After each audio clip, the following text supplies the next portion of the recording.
വ്യാജരേഖ സമർപ്പിച്ചാണ് IAS നേടിയതെന്ന് തെളിഞ്ഞിട്ടും പൊതുവിദ്യാഭ്യാസ director Asif K യൂസഫിനെ ചേർത്തുപിടിച്ച സർക്കാർ. മുൻ സർക്കാരിന്റെ അതേ പാതയിലാണ് സതീശൻ സർക്കാരുമെന്ന് വ്യക്തം. ആസിഫിനെതിരെ നടപടി സ്വീകരിച്ചു എന്നായിരുന്നു 2 വർഷം മുൻപ് ഇടത് സർക്കാർ നൽകിയ വിശദീകരണം. എന്നാൽ ഇതുവരെയും ഇരു സർക്കാരുകളും നടപടി സ്വീകരിച്ചിട്ടില്ല എന്നത് വ്യക്തമാണ്. വിഷയത്തിൽ ഇടപെടണമെന്നാവശ്യപ്പെട്ട് ഗവർണറെ സമീപിക്കാൻ ഒരുങ്ങുകയാണ് വിശ്വ ഹിന്ദു പരിഷത്ത്.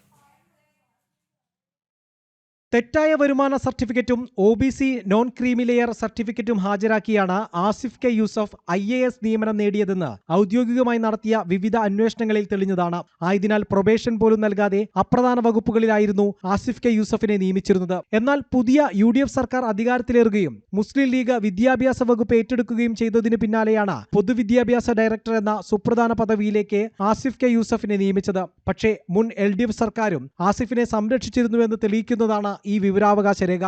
2024 ഒക്ടോബർ 25 നൽകിയ വിവരാവകാശ രേഖയിൽ തെറ്റായ വരുമാന സർട്ടിഫിക്കറ്റും OBC നോൺ ക്രീമി ലെയർ സർട്ടിഫിക്കറ്റും ഹാജരാക്കിയാണ് ആസിഫ് കെ യൂസഫ് IAS നിയമനം നേടിയതെന്നും ആസിഫിനെതിരെ നടപടികൾ സ്വീകരിച്ചു വരികയാണെന്നും പറയുന്നു. പക്ഷേ 2 വർഷത്തിനിടെ അത്തരം നടപടികളൊന്നും ഉണ്ടായിട്ടില്ലെന്ന് വിശ്വ ഹിന്ദു പരിഷത്ത് ആരോപിക്കുന്നു. വിഷയത്തിൽ ഇടപെടണമെന്നാവശ്യപ്പെട്ട് ഗവർണറെ സമീപിച്ചിരിക്കുകയാണ് വിശ്വ ഹിന്ദു പരിഷത്ത് സംസ്ഥാന ജനറൽ സെക്രട്ടറി അനിൽ വിളയിൽ. രേഖകൾ വ്യാജമായി നിർമ്മിക്കുകയും അവ സമർപ്പിച്ച് IAS നേടുകയും ചെയ്ത ഒരാളെ വിദ്യാഭ്യാസ വകുപ്പിന്റെ ഉന്നത പദവിയിൽ നിയമിച്ചത് തെറ്റായ സന്ദേശമാണ് നൽകുന്നത്. അതിനാൽ ആസിഫിനെ പദവിയിൽ നിന്ന് പുറത്താക്കാൻ വേണ്ട നടപടികൾ സ്വീകരിക്കണമെന്ന് VHP സംസ്ഥാന ജനറൽ സെക്രട്ടറി അനിൽ വിളയിൽ ഗവർണർക്ക് നൽകിയ കത്തിൽ ആവശ്യപ്പെടുന്നു. കത്തിന്മേൽ രാജ്ഭവൻ നടപടികൾ ആരംഭിച്ചതായാണ് സൂചന.